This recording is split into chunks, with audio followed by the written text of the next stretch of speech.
I wasn't supposed to be home until evening.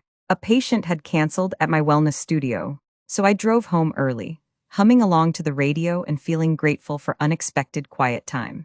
The house seemed unusually still when I pulled into the driveway. I grabbed my bag and walked through the front door, already thinking about making tea and curling up with a book. Then I froze completely. My keys slipped from my hand and clattered onto the hardwood floor. There in the living room sat my husband Corwin and our daughter Alara, their knees almost touching, hands moving in rapid, deliberate patterns, sign language. They were communicating in sign language, and neither of them had ever mentioned learning it. My stomach dropped when I realized what I was seeing. Alara's face looked tense, almost pleading. Corwin's jaw was clenched tight as he signed back at lightning speed. I had secretly learned some basic sign language years ago, enough to recognize certain phrases. What I saw made my blood turn cold. Alara's hands formed the signs clearly. She doesn't know. Corwin responded with harsh, precise movements. She can't find out. Both of them jerked around when they heard my keys hit the floor.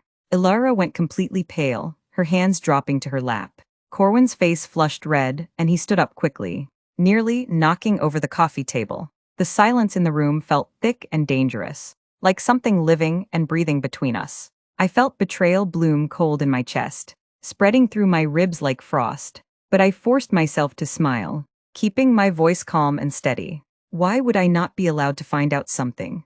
I asked softly. The room seemed to thicken with tension.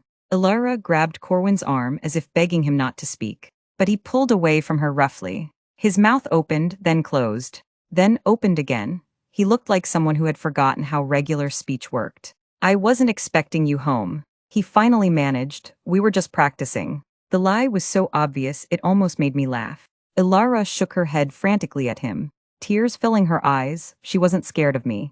I realized she was scared for me. That realization hit harder than anything else. I stepped further into the room, my heart pounding against my ribs. You signed that I can't find out something. I said quietly. Find out what? Corwin? Alara covered her mouth with both hands, trembling visibly.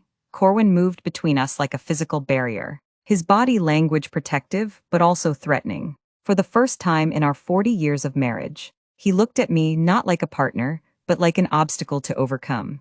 Something clicked in my mind then.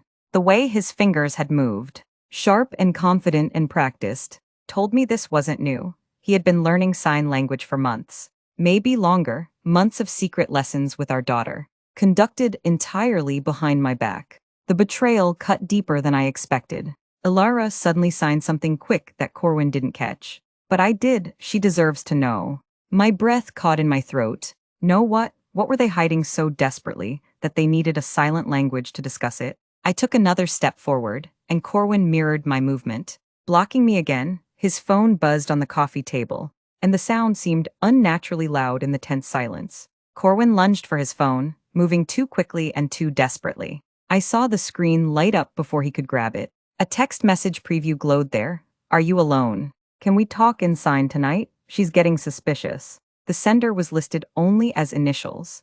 Al, my husband, went rigid when he realized I had read it. Alara gasped softly, then clutched her stomach as if she might be sick. Dad, oh God, you didn't tell her that part. She whispered. Corwin barked sharply. Enough. Something ancient and cold settled over me then. Whenever I feel betrayed, I don't explode or cry. I go still, perfectly still, like a predator watching prey. In that stillness, everything became painfully clear. There was a third person involved in the secret, someone who communicated with Corwin through sign language because they didn't want me hearing their conversations. Someone he was planning to meet tonight. Someone I was apparently getting suspicious about, though I hadn't even known to be suspicious until this moment. I felt humiliation wash over me in hot, thick waves, but I kept my voice steady and soft. Who is Al, Corwin? I asked. He shoved his phone deep into his pocket. That's none of your concern, he said. Alara whispered, horrified. Dad. Stop, she already knows half of it anyway. But before she could finish her sentence, Corwin slammed his palm down on the coffee table. The sound cracked through the room like a gunshot. I didn't flinch, but Alara jumped. Marceline, if you knew the truth, you would leave me, he said, his voice shaking. I looked at him for a long moment, studying the face I had woken up next to for 4 decades. Then tell me the truth, I said quietly. He swallowed hard, his throat working visibly. I can't do that. The admission hung in the air between us. Ilara stepped in front of her father then, shaking like a leaf in a storm. Her hands were balled into fists at her sides. Mom, Dad is hiding something that affects only you, she said, tears streaming down her face now. Not me, not him, just you, Corwin hissed at her. Ilara, not another word. But she looked at me with an expression I would never forget. It was sorrow mixed with fierce protectiveness. Love mixed with guilt. He made me promise not to say anything. She continued, voice breaking.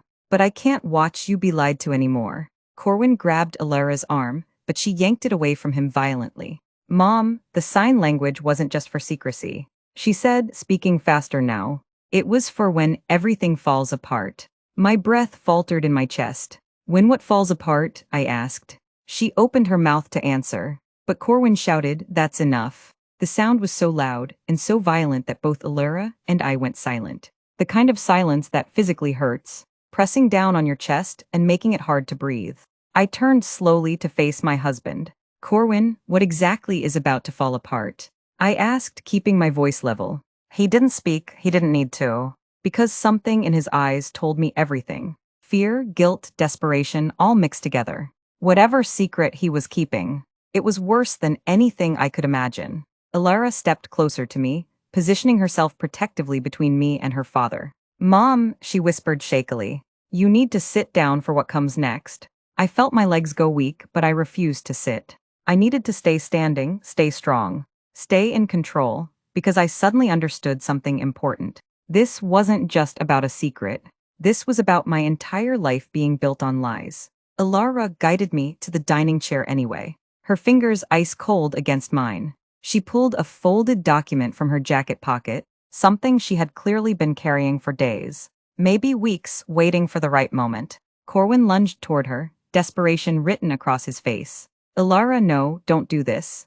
But she shoved the paper into my hands before he could stop her. Mom, Dad signed this without telling you, she said. My heart hammered as I unfolded the document with trembling fingers. It was a legal form, printed on official letterhead. A medical directive. I recognized Corwin's signature at the bottom, bold and confident. One line was highlighted in yellow marker. All medical decisions in the event of cognitive decline will be made solely by Corwin Graves. My vision blurred around the edges. He had prepared for a future where I had no voice, no say in my own care, no control over my own body. And he had done it completely behind my back, without my knowledge or consent. I looked up at him slowly. You think I'm losing my mind? I whispered. He didn't answer, just stood there frozen. Ilara choked out. He told doctors you were showing early signs of memory problems. He told me to help him learn sign language, because he didn't want you hearing them plan your transition into full-time care. My blood ran completely cold. My own husband was preparing me for a life where he controlled everything, where I had no autonomy, no freedom, no independence, and I had been living beside him, trusting him, loving him, with no idea what he was planning. Mom, Ilara continued, her voice barely above a whisper. Al isn't a woman, it's a facility. I stared at her, not understanding. A facility for what? She swallowed hard, tears streaming down her face. For people their families want to declare incompetent. The world tilted sideways. I gripped the edge of the table to keep from falling. Corwin took a single step backward, finally realizing he had lost complete control of the situation. Marceline, I can explain everything. He started, but I rose from my chair, standing tall despite my shaking legs. No, Corwin, I said, my voice steady as iron. I will explain something to you now. Because in that moment, something shifted inside me. The quiet awakening of a woman who had been underestimated for far too long. A woman who had been pushed too far. I knew exactly what I needed to do next. And Corwin wouldn't see it coming until it was far too late. I folded the medical directive with slow, deliberate precision, my movements calm and controlled. Corwin hovered in the doorway, chest heaving, clearly trying to figure out how to regain control. Marceline, he said softly, trying a different approach. I did all of this for your own good. There it was, the universal anthem of manipulators everywhere. For your own good. As if I were a child who needed to be managed rather than a partner who deserved respect. I tilted my head, studying him like he was a stranger. For my good, I repeated slowly. You forged symptoms of cognitive decline. arranged secret medical evaluations, and scheduled meetings with a facility to lock me away. But it was all for my good. He flinched visibly at my tone.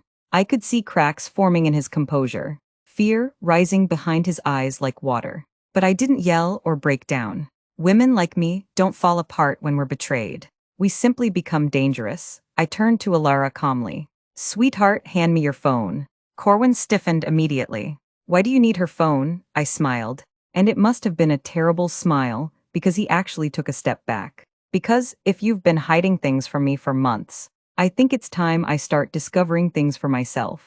Alara, still trembling, handed over her phone without hesitation. Corwin surged forward to stop her, but I stepped between them. There must have been something in my face, some ancient steel that Corwin had forgotten I possessed, because he stopped moving and backed away instead. His eyes were wide, like he was seeing me clearly for the first time in years. The phone unlocked with Alara's shaky fingerprint. I opened her video gallery, and my breath caught. A folder labeled Mom for later sat at the top of her recent files. My throat tightened painfully. Inside were dozens of recordings. Organized by date, I clicked on the first video. The screen showed a dim room, and Alara's face appeared, whispering directly into the camera. Mom, if you're watching this, it means Dad forced my hand. I'm so sorry.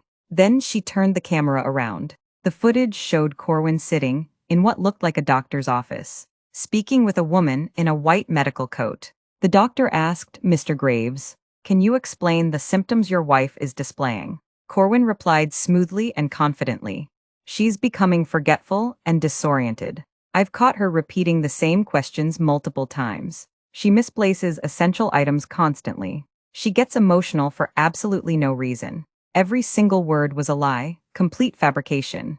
I had never done any of those things. Alara must have hidden the phone in her bag, because the angle wobbled slightly as she adjusted position. Then Corwin said something that made my stomach drop. I want all communications handled quietly and discreetly. My daughter is assisting me. My wife must not suspect anything is happening. The doctor nodded, writing notes. Are you completely sure your wife won't contest this directive? Corwin actually laughed, a cold, confident laugh. She trusts me blindly. She won't fight anything I suggest. I felt something crack open inside my chest. Poor, foolish Corwin. He had forgotten one crucial thing about women my age. We don't explode with rage. We evolve into something much more dangerous. Ilara whispered from behind me, her voice breaking with emotion. I recorded everything, because he said the moment you started questioning him, he would move the timeline up.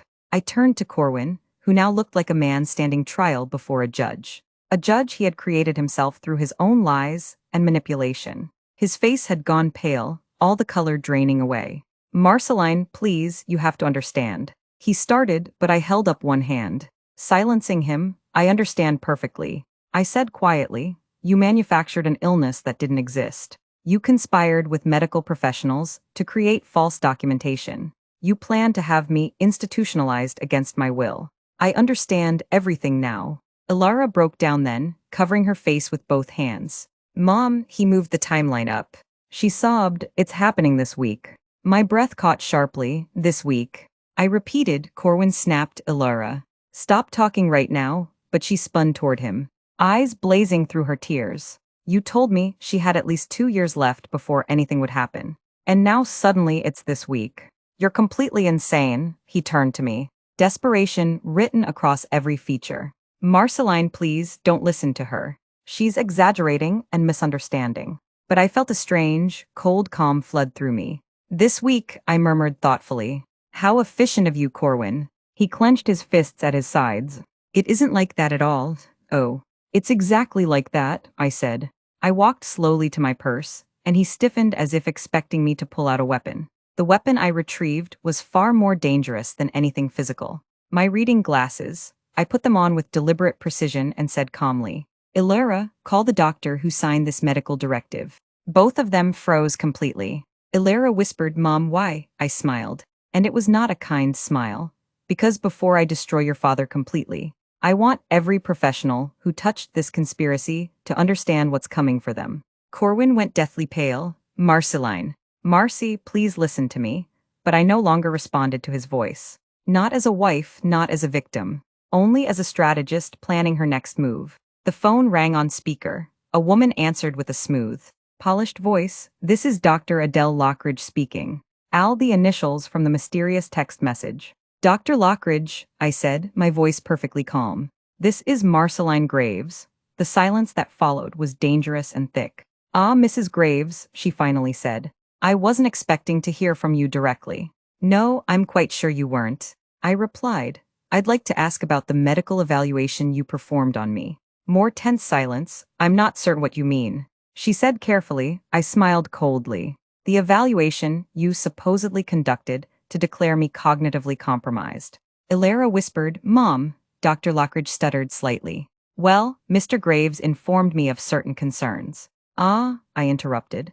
"So you diagnosed me without ever actually meeting me face to face." Corwin whispered desperately, "Stop, please stop." But I wasn't stopping for anything or anyone. "Doctor," I continued, my voice calm as an executioner's hand, "did you falsify a medical directive at my husband's request?" A sharp inhale on her end. "I need to consult with legal counsel immediately." "Oh, don't worry," I said softly. "You absolutely will need legal counsel." Ilara covered her mouth with both hands. Corwin sank into a chair, as if his bones had collapsed beneath him. But then something unexpected happened. Dr. Lockridge spoke quietly. "Mrs. Graves, may I speak honestly with you?" My eyes narrowed. "Please do." She hesitated, then said, "I warned your husband this entire plan was illegal. He insisted on proceeding anyway. And he paid me." My stomach dropped. "Paid you how?" Another pause. "With what he called a family asset. Something he assured me you would never miss." My blood turned to ice. "What asset?" "Doctor," she exhaled shakily. "Your home. He gave me permission to enter your house last month to evaluate your living environment. He said you would be out of town. I assumed you knew about the arrangement." The room spun. Corwin had brought another woman, a stranger, into my home while I was gone. Not for romance, but for something far worse. To build a case that I was mentally unfit to live in my own house. Dr. Lockridge continued, "I was instructed to photograph anything suggesting mental decline. Expired food items, clutter, disorganized medication. He even staged some items himself before I arrived." My pulse roared in my ears. Corwin whispered, "Marceline, please, I made a terrible mistake." "No, a mistake is forgetting an anniversary or burning dinner. This was a calculated campaign. A campaign designed to erase me from my own life." I leaned forward slightly. "Doctor," I said calmly, "thank you for your honesty."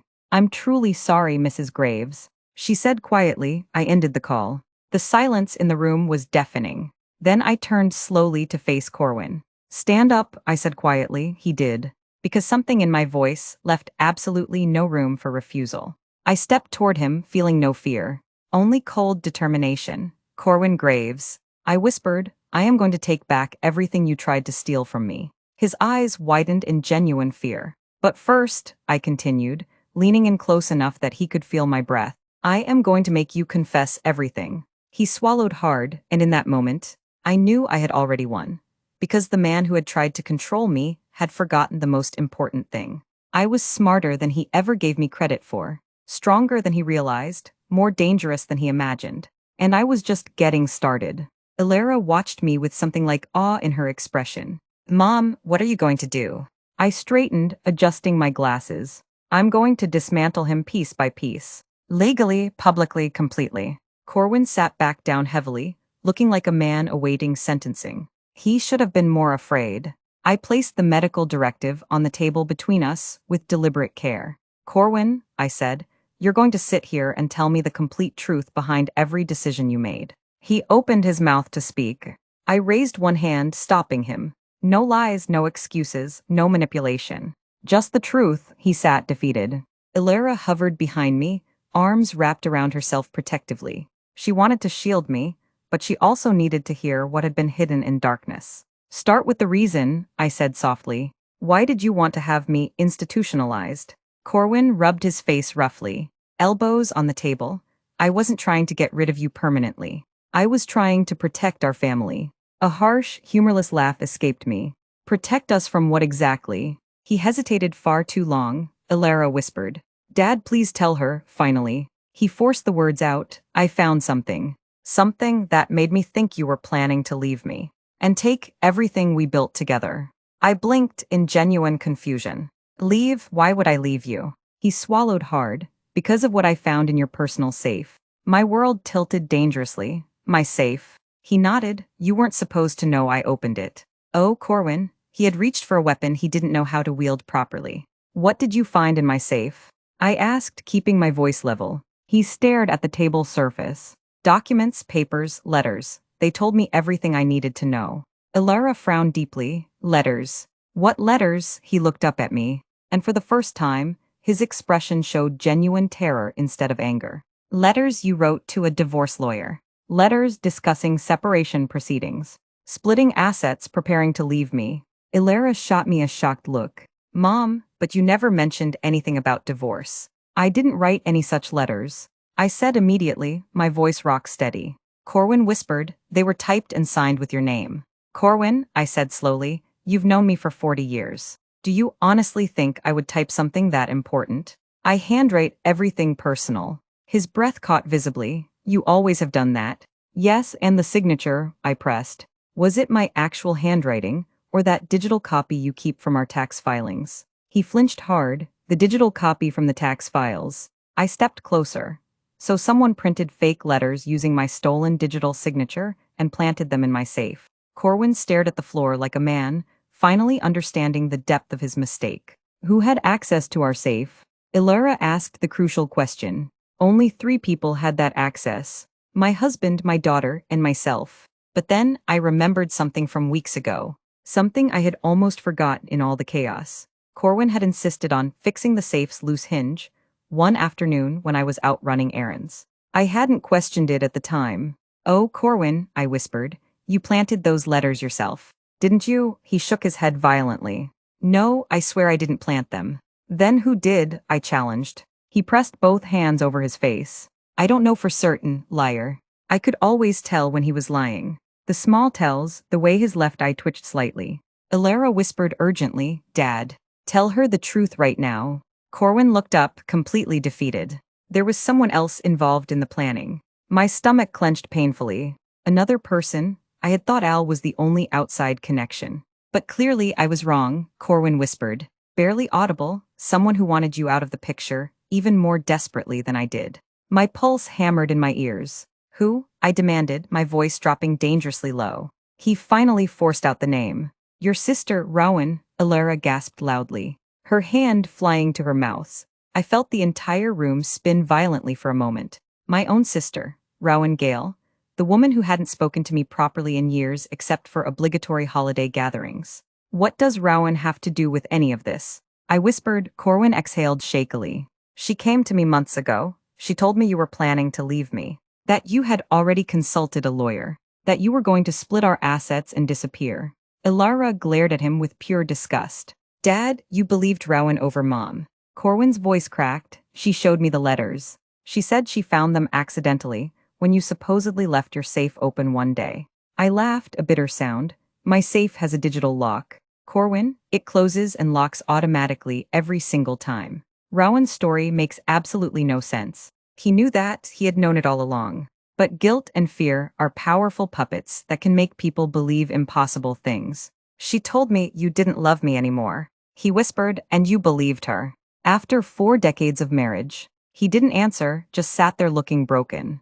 Ilara looked physically sick. Why would Aunt Rowan do something so horrible to Mom? I knew exactly why. Jealousy has an incredibly long memory. Rowan had always resented that my marriage appeared more stable and peaceful than hers had been. Corwin continued quietly. She offered to help me make sure you didn't destroy yourself by leaving impulsively. I stared at him in disbelief. She offered to help you institutionalize me. His silence confirmed everything. Ilara shook her head in complete disgust. But something still didn't add up in my mind. Rowan was petty and resentful. Yes, but this level of calculated manipulation. This sophisticated, that wasn't her style at all. There had to be something bigger underneath the surface. Who connected you to Dr. Lockridge? I asked suddenly. Corwin blinked in confusion. What do you mean? How did you find Dr. Lockridge specifically? I pressed. He hesitated. Rowan gave me her business card. And how exactly did Rowan know a doctor who specializes in cognitive decline transitions? I asked. He couldn't answer because he didn't know. Elora, bring me my laptop, I said. She rushed off and returned within seconds, handing it over. I opened my email archive and scrolled back through years of messages until I found what I was looking for. A message Rowan had forwarded me years ago, bragging about her new career position. She had taken a management job with a private healthcare network, a network that owned several transition facilities for elderly and cognitively impaired patients, including one facility called Aspen Ledge. Al suddenly made perfect sense. Oh, this conspiracy went so much deeper than a jealous sister and a paranoid husband. Rowan hadn't stumbled into this situation by accident. She had orchestrated and guided Corwin deliberately because she wanted something specific. She wants my inheritance, I said aloud. Ilara gasped. Corwin frowned deeply. Your inheritance, you mean the trust fund from your mother. I nodded slowly, pieces clicking into place. It activates fully next year, but only if I am legally competent at that time. Ilara covered her mouth in horror. And if you weren't competent, then Rowan, as my next of kin, would assume complete control of the funds. I explained. Corwin sank down, looking genuinely horrified for the first time. She told me nothing about any inheritance. She didn't need to tell you. I said she just needed to make you her willing pawn. Because Rowan knew Corwin's biggest weakness perfectly. He feared abandonment more than anything else in the world. And she had weaponized that fear masterfully. I exhaled slowly, studying my husband. Corwin, you didn't betray me alone. You were manipulated by someone who's been planning this for far longer than you realize. He looked up, eyes broken and lost. Marceline, what have I done? I stared at him for a long moment, then said quietly, You've made your bed, Corwin. He whispered desperately, What are you going to do now? Oh, Corwin, if only you understood. The next step wasn't simple punishment. It was a carefully constructed trap, and I was about to set it perfectly. You're going to help me, I said calmly. He swallowed hard. Help you with what? I smiled, and it was not kind. With exposing Rowan completely, and watching everything she built come crashing down. I learned something I wish I'd known sooner. Betrayal doesn't break you. It reveals who was never meant to walk beside you in the first place. My husband and my daughter thought they were writing the final chapter of my life. But all they did was give me the strength to write a better one without them. I didn't fight them with anger. I didn't match their cruelty. I simply stood in my truth and watched their lies collapse under their own weight. Peace came the moment I chose myself, and victory came the moment they realized I wasn't the weak one in the story. They were. So if you've ever felt pushed aside, silenced, or betrayed, just remember this. Your voice is still yours. Your life is still yours. And your ending can still be beautiful, even if others tried to destroy it. Now to the lovely viewers of this channel. Got a story? Let's tell it together. Here on this channel, your voice matters. If you have a personal story, a revenge moment, a betrayal twist, or even an idea that you think would make our narratives sharper, more emotional, or more entertaining, share it with us. Tell us what themes you want more of. What twists keep you hooked? What parts of our stories hit you the hardest? Or what you'd love to hear next. Drop your thoughts, stories, and suggestions in the comments below. Let's build this amazing community together, one powerful story at a time. Your story could be the next one featured. Don't be shy, we're listening. And we would always respond. Don't forget to subscribe to this channel for more satisfying stories like this.